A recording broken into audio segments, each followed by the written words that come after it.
Welcome back to the World Triathlon podcast and a series of new episodes looking back over some of the faces, races and stories that lit up 2025.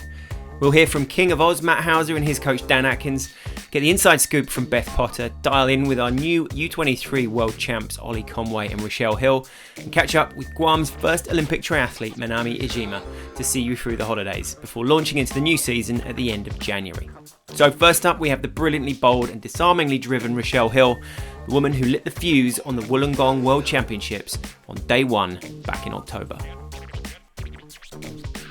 Richelle Hill is the 2025 Women's Under-23 World Champion, taking the title in one of the great grand final finishes as she reeled in Angelica Prescia over the closing stages in Wollongong back in October. The win kicked off a memorable finals for Australia, all coming in the same year as the team took a first mixed relay World Championships since 2018. So Richelle, great to have you on. Good time to be an Aussie triathlete. Thank you for having me. Yeah, it is a really great time. It's always a great time. I mean, you must have been very excited at the prospect of having a World Champs in your backyard and going in as one of the favourites. Pretty privileged position to be in as well, right? Yeah, 100%. I mean, processing all the emotions that came from that race has been something I haven't really experienced yet, just being a newcomer to professional triathlon. And having it here on home soil was truly a great event. We had just the best atmosphere in which I've experienced so far. And yeah, just having everyone get behind us and cheer. The cheering was just unreal. Yeah, the atmosphere was incredible. You got to get it done on day one as well, right? Yeah, we were really lucky. I'm like, oh no, I'm moving into elites this year. Like, I'm going to have to wait. And I just remember the feeling of relief having it done on that first day and then just being able to sit back and enjoy everyone else racing. So it's going to be a little bit of a turnaround, hopefully, if I make it this year, which that's the plan. So not next year, right? Yeah. No, congrats on that unbelievable finish. I mean, that really was one for the ages and recognised Oz Triathlon's Elite Female of the Year, right, in the end of year awards? Yes, yeah. Bit of a shock to finish up with that. It's been a long year. I haven't got to race as much as I wanted to, but to finish off with something that was so special to a lot of people and which was acknowledged to be special to a lot of people was really something I was proud of. Yeah, for sure. Mm. Which was the better after party, Wollongong Championship Finals or Oz Triathlon End of Year Awards? Oh, Wollongong, for sure. Not that we all got kicked out of the bar too, and the French were like, oh, shouldn't we just be getting started? But yeah, no, not much of a party at the Oz Awards, but it was really nice to be acknowledged. And your mum too, right? Pathway Coach of the Year? Yes, yeah. The family's really raking it in, yeah. No, she is a spectacular coach. And yeah, for her to be my mum as well is just incredible. Yeah, very lucky. Yeah. Let's start in Wollongong, though, and heading into that championship finals.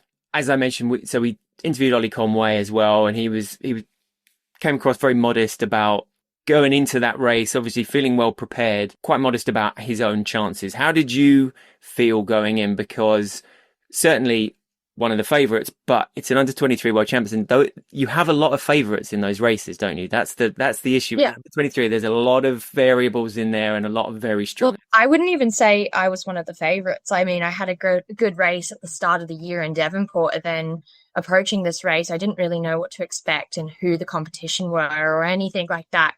But I have this mentality when I go into a race, I'm like, we're professionals here. We should be striving to always go and win a race, no matter how strong the competition is. Like, I think to have those goals just improves your own performance, because if you're just striving for top 10, like if you do knock down a few places, you're going to be further back. But if you're striving for that first place, anything after that is just how the race played out. But you're going in there to do the best. And I like, if you're an elite, shouldn't you be striving for that number one?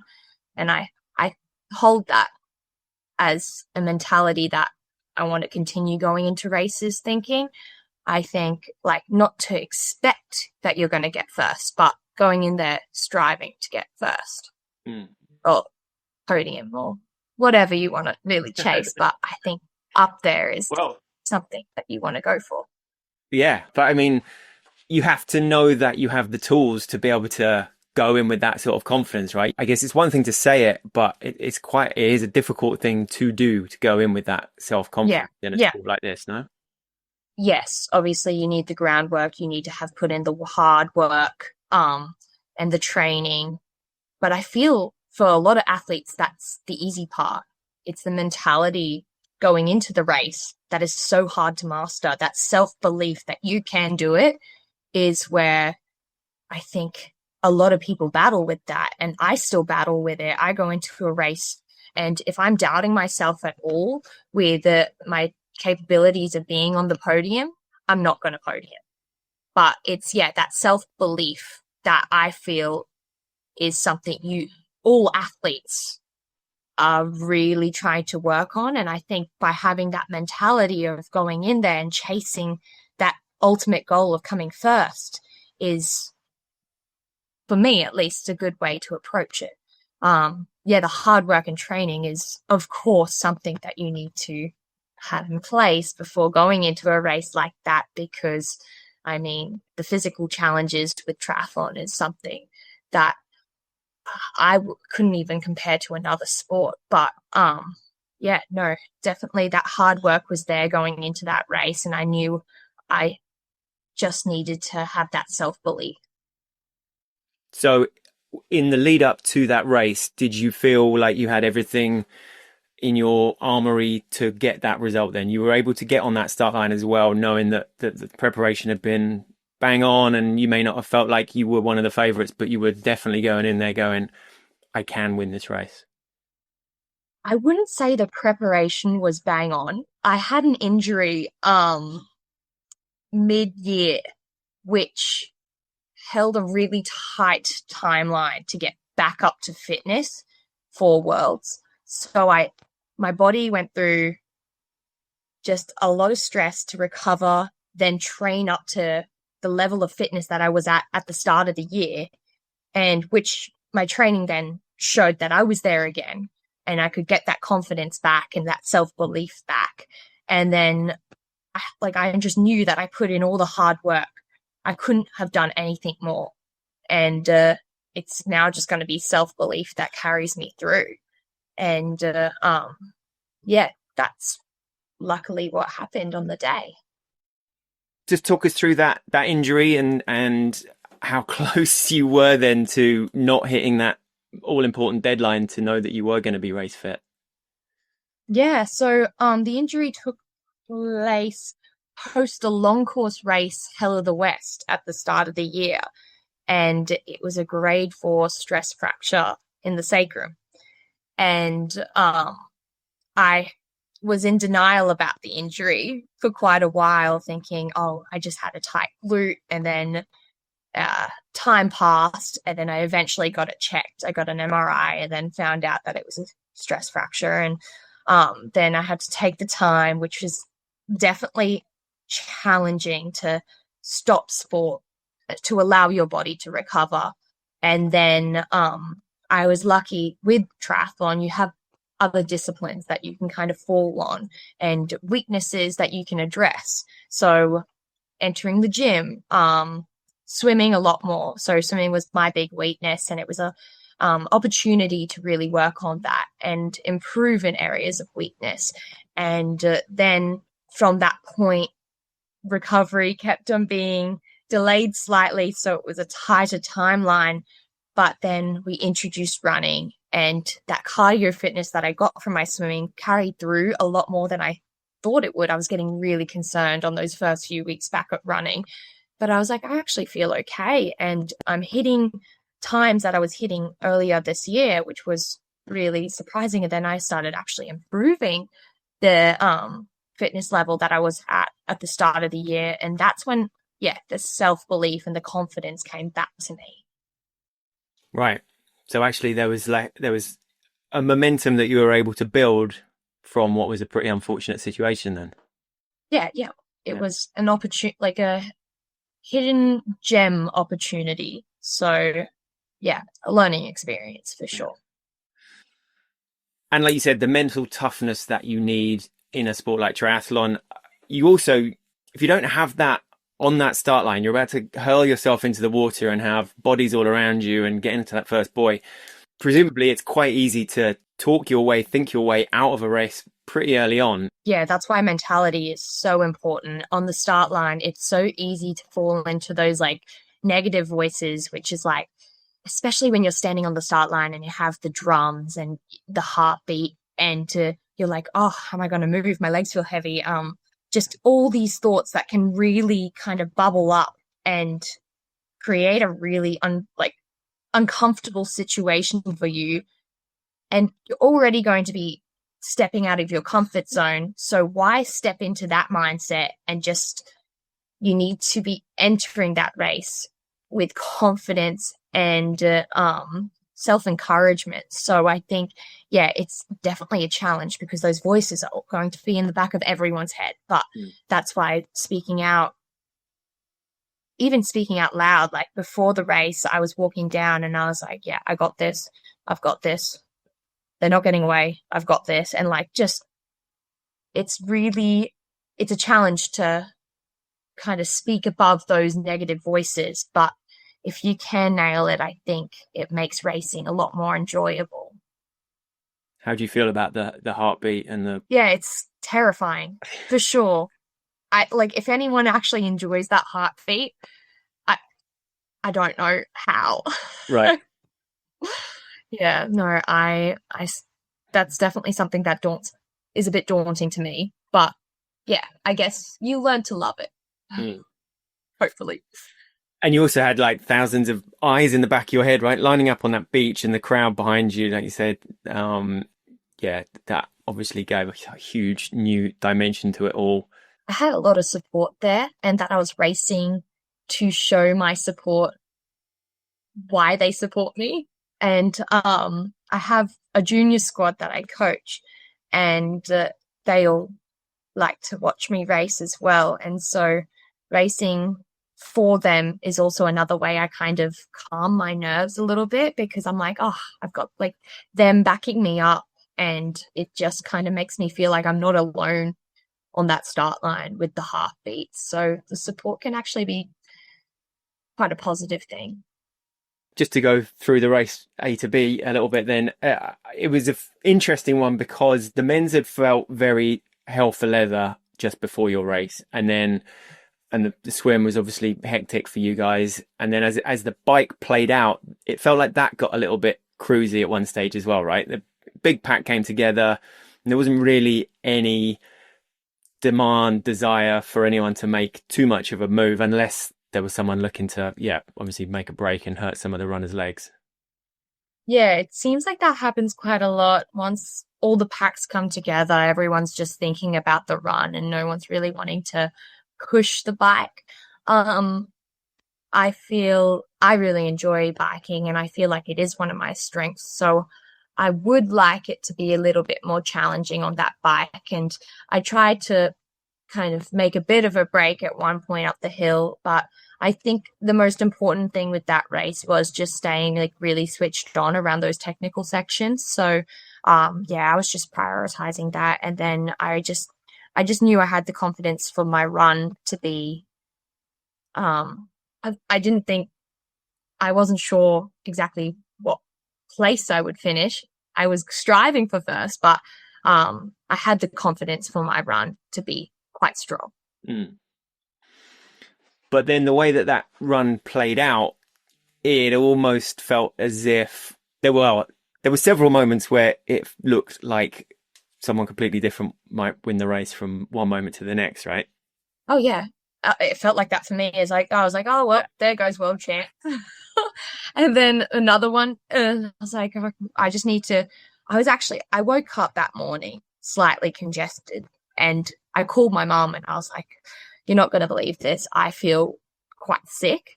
And so I was a little nervous going into that race on the day. But I was like, okay, I got to remain calm, again, feeding into that positive mentality. And then on the run, I could hear my breathing was slightly off with that sort of congestion that I had in the morning. And I was like, okay, so I have to really run within myself. So I wasn't going to lift with those girls when they lifted, because I was like, I got to run my own race here. And what I have at the end, I can then let it all out and see what happens. So I was definitely running my race, and I just was mindful on breathing and monitoring my body's feelings and sensations. So yeah, I just had to run my own race. But I guess, yeah, a part of that was almost giving into the fact that perhaps Heidi Urankova had gone off and was going to take it by a stretch as she opened up that big lead, right? And it looked like the writing was on the wall for quite a period of time. Were you aware of how big those gaps had gone out? No, I was way too busy focusing on my own running and just how comfortable I felt, and making sure my heart rate didn't lift too high and all those sort of things. And I usually race with a watch, and I took that away for the day, and I was like, no, I don't need it. I'm just going to run based on how I feel, my training's going, and really just execute the best 10K I know I'm capable of. So normally, if you hadn't had this congestion issue, you would have probably had the watch, would you? Or was it more that this race that you didn't want to have it for as a world champ? This race, we had already had the discussion with my coaches not to use the watch. And I was like, yeah, I just have to go through my sensations. And then, the added component of the congestion, I had to really listen to my body to know how I could race it.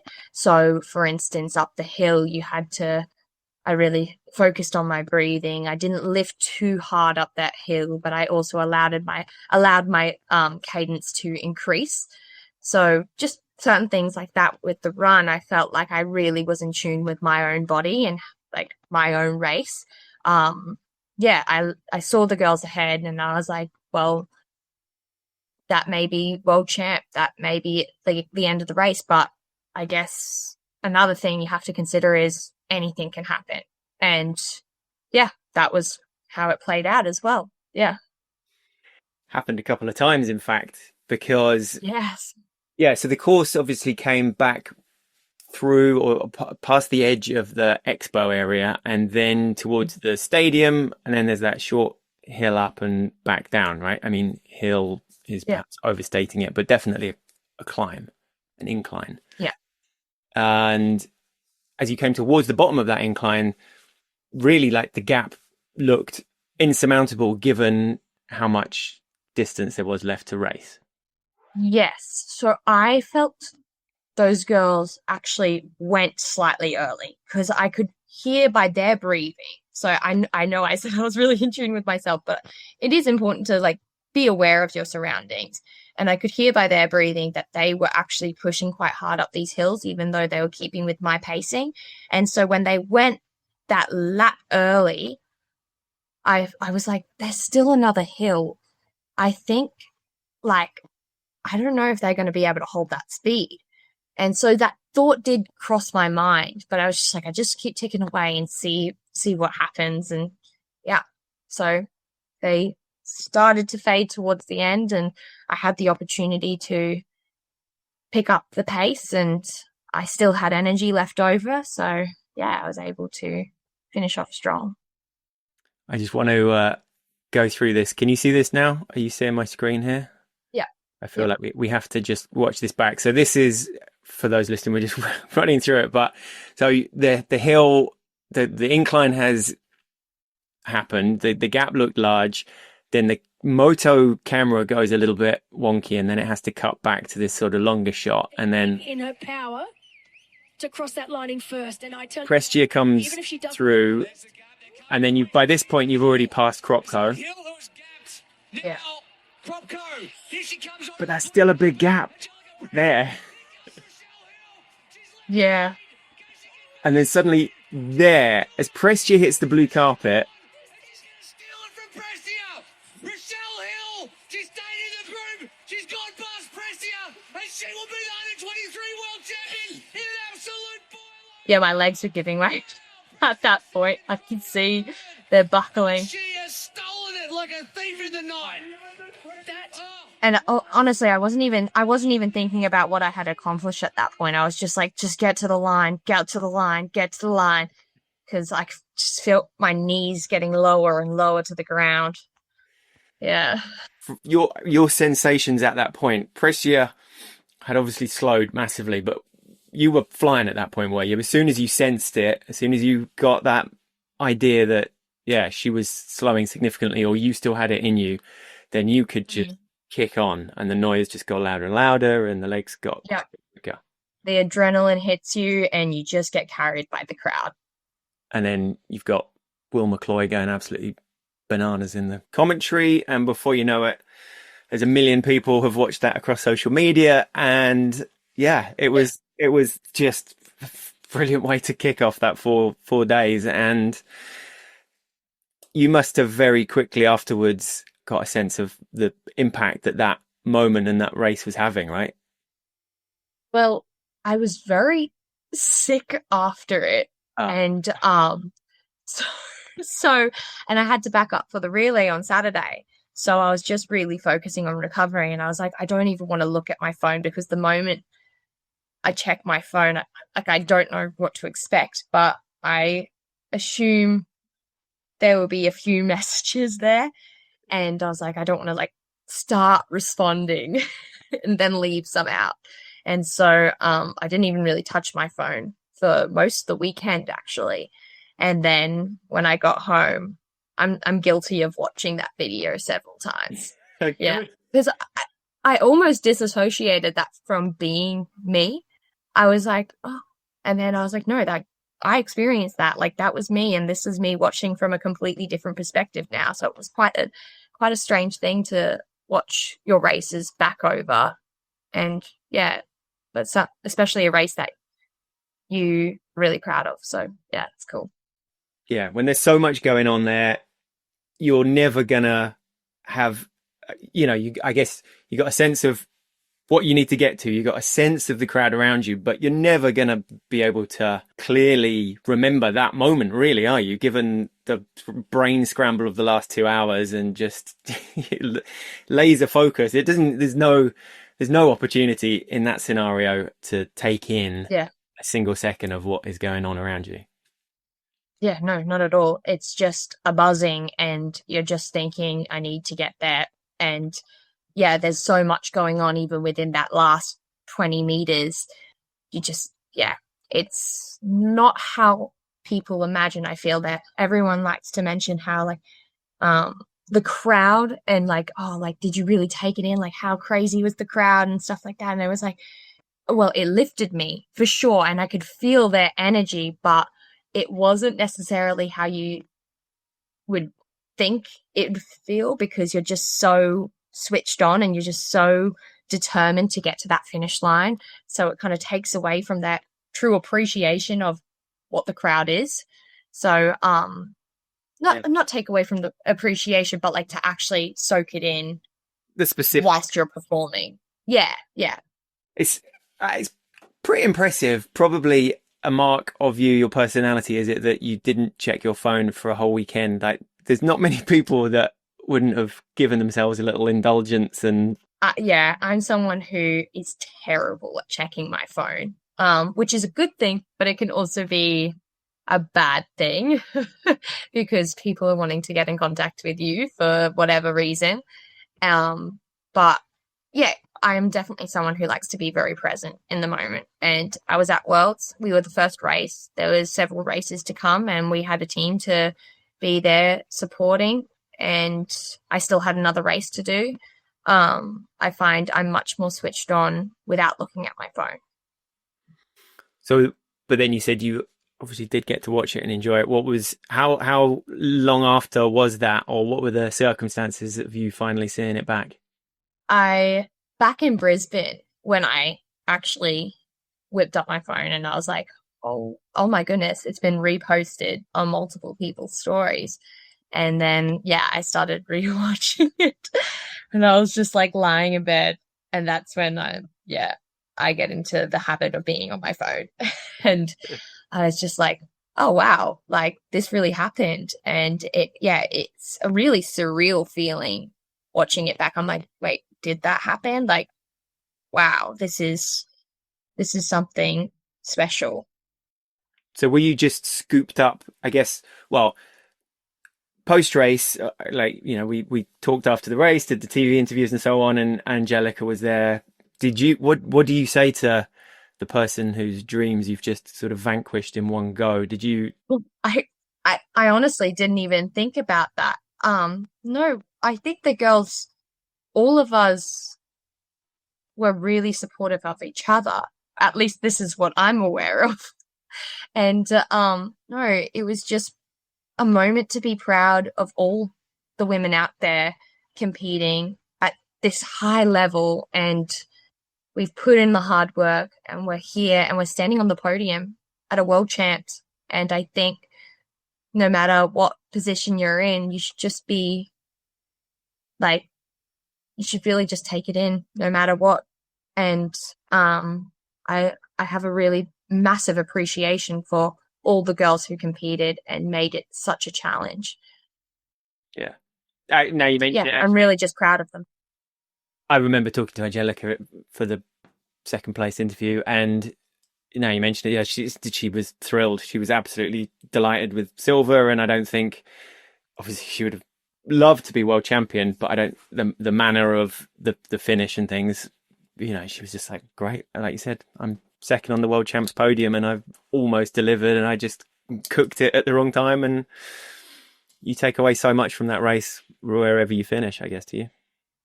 Yeah, I guess, yeah, sometimes it's someone else's day, sometimes it's your day. And I think at the end of such a long season, I think I can't speak for anyone else, but I was just proud of all the girls out there.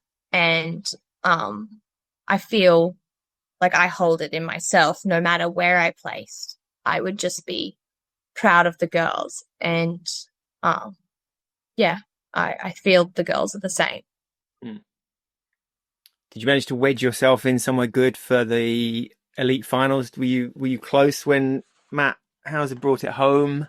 Yes, I was up at the lighthouse initially, and then I went down to the finish line, and yeah, that was also a spectacular race to watch. And it really, I felt like I've never seen a triathlete so idolized. And I feel that truly is because he's also such a kind person. And I think that is ultimately what I feel our role is, to be a good role model, not just as an athlete, but as a person. And I think he's really encapsulated that. And yeah, he put on such an incredible, inspiring performance. And I really hope that inspires young kids, boys and girls in Australia, but all over the world, to kind of step out of their comfort zone and try something new, or just excel in what they feel they are good at. Mm. Which is something I know you do as well. You know, you coach young kids as well, don't you? Your mum obviously coaches you. You already clearly have this sense of wanting to grow the sport, expose children to things that you were exposed to as well. Because you're Brisbane based, right? And born and raised Brisbane. Gold Coast and Queensland and so on is just north or just south of you then? So Gold Coast is south of Brisbane. Yeah. And that's where Matt Hauser's based. And I mean, is that eastern sort of few hundred kilometers essentially like the HQ of Australia Triathlon, is it? How many, Tara Sosinski, is she from near you, for example? How many? No, a lot of the triathletes are based in Gold Coast, and that would be from where I live, about 2-hour drive.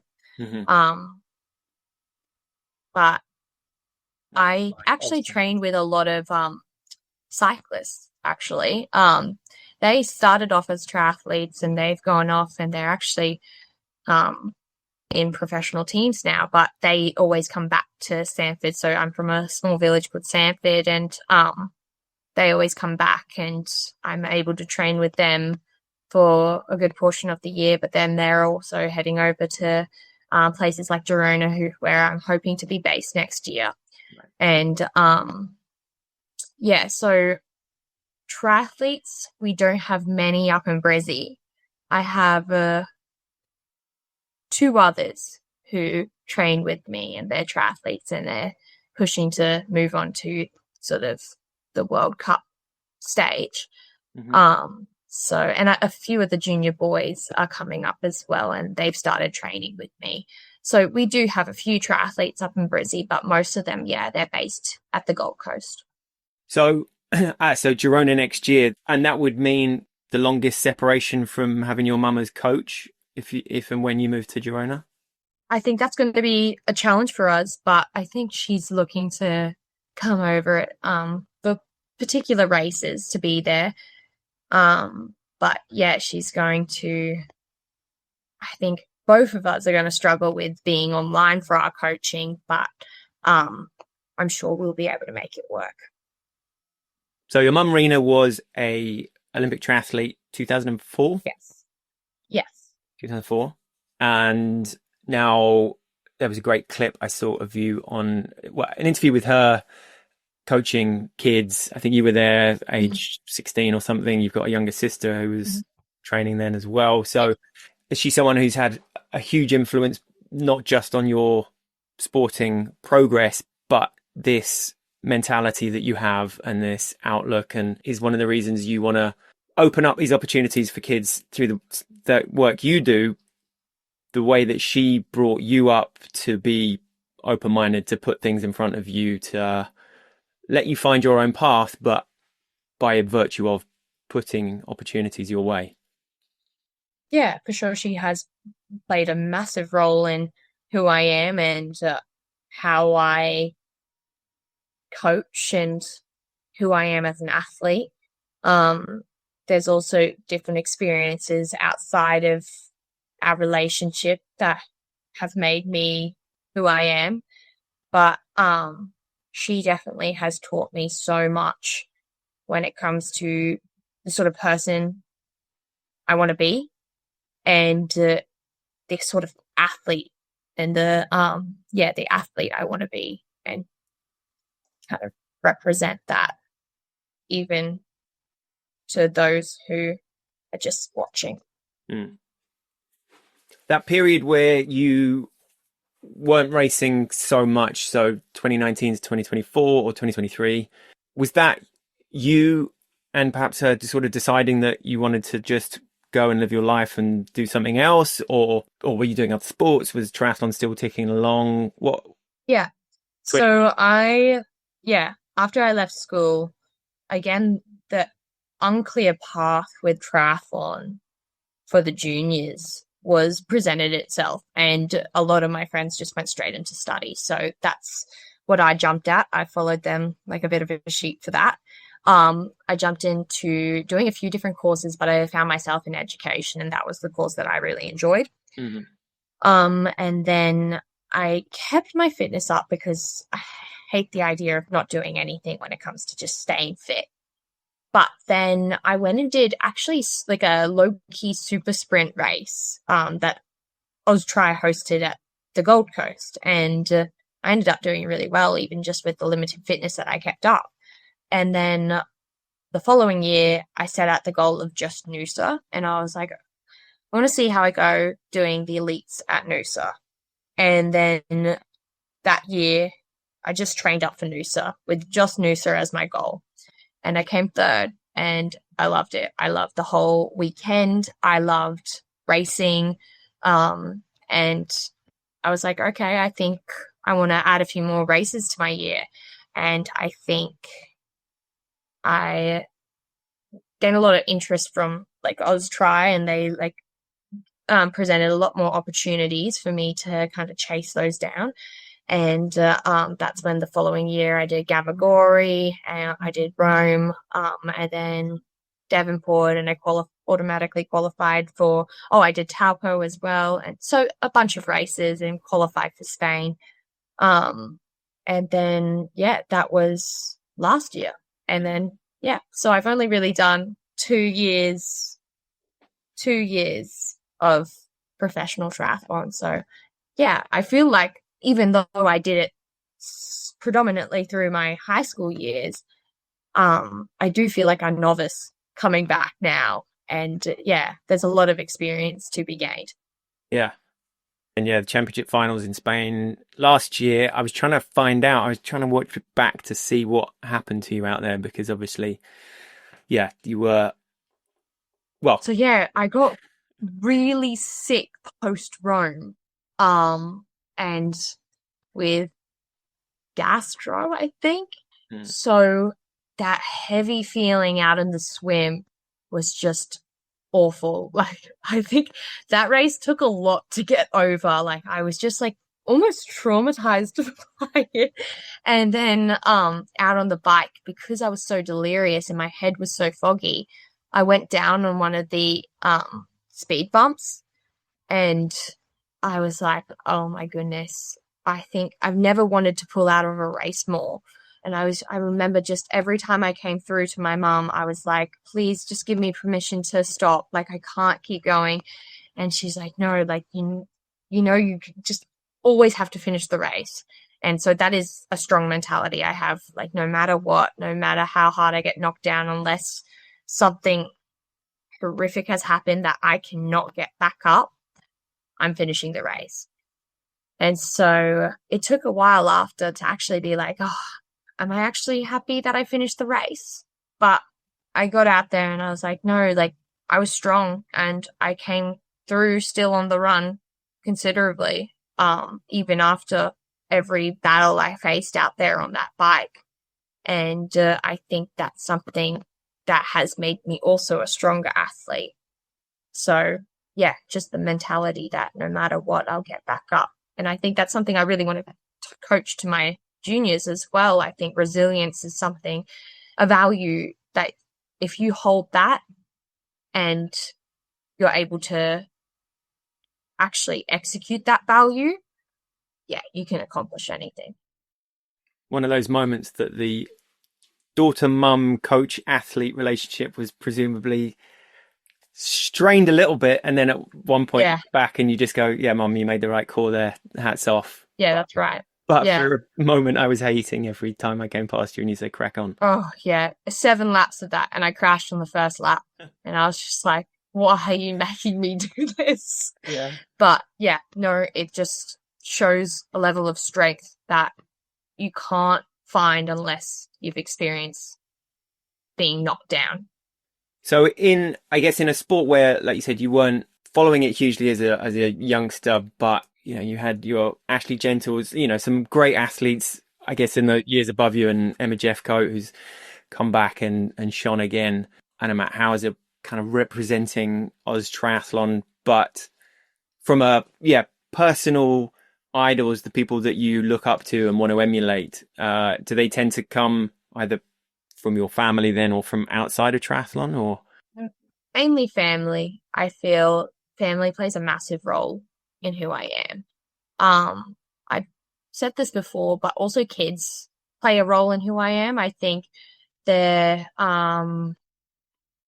sort of energy with just keeping things super simple, but also learning so much within such a, like, I only have them for an hour, and just watching them learn from every mistake and the way they communicate with each other and the way they can just go, oh, I get it. And I think, I don't know, I feel like I take that on a lot as a person, just being open to learning and just never feeling like I know it all. Always wanting to know more and learn more from whoever I'm speaking to, whoever I'm around. And I think, I really take on that energy from the kids that I coach. So I think, yeah, they've also played a massive role in who I am.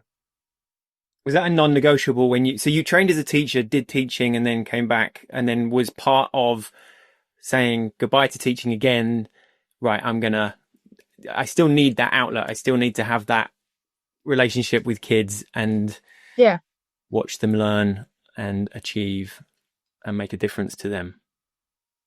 Yeah, that's right. I'm very fortunate that I can still kind of use my teaching within my sport as well, and keep that up as a kind of part-time job. So yeah, no, I'm very fortunate there. And yeah.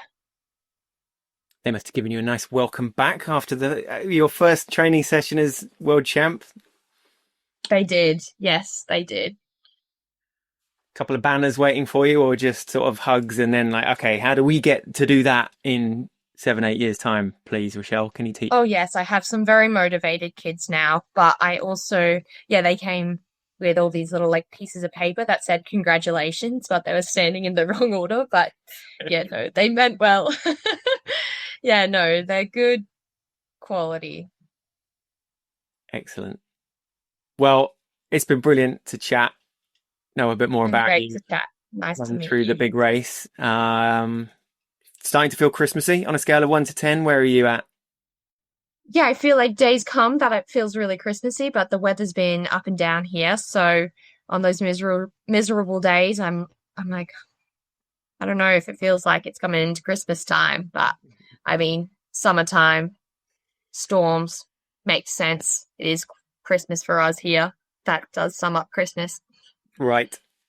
And then as it gets closer, are you an all-in Christmas family? Is it going to be like inflatables out the front of the house and the full gas? We need to set up the Christmas tree still, so we're not that big on setting up a massive display. I mean, we've had our years in the past, but this year time's just ticking by so fast. Yeah. And off season, it must be hard. Northern Hemisphere is hibernating, and it's a little easier somewhat, I suppose, for the guys to park training a little. But for you, how do you does your mum instill have a break, Richelle, have a break? Yeah, she's big on that, especially with the injuries, stress fracture. You have to really acknowledge that your body needs that time to recover and rebuild and prepare for going hard again, especially because you're putting it through so much intensity. So I think it's a challenge for me. I feel like, but I've just got to this level of fitness that I love being at. I don't want to lose that, but it comes back a lot faster than I think you convince yourself in your head. So yeah, it's a long bit game. Of a challenge, but enjoy it. Yeah. It's a long game, and even if, I guess like years seem a lot longer when you're younger as well, but if it's 7 years to Brisbane Olympics, then that, I guess, at least puts things into perspective somewhat, right? The ideal goal will be to be in freaking peak shape, hitting that 31, 32 seasons, and that's right. Whatever it takes between now and then to just not overdo it. That's right. Yeah. Good stuff. Well, right. Merry Christmas. And to you too. Really appreciate the time. Congrats again on a brilliant finish to the year.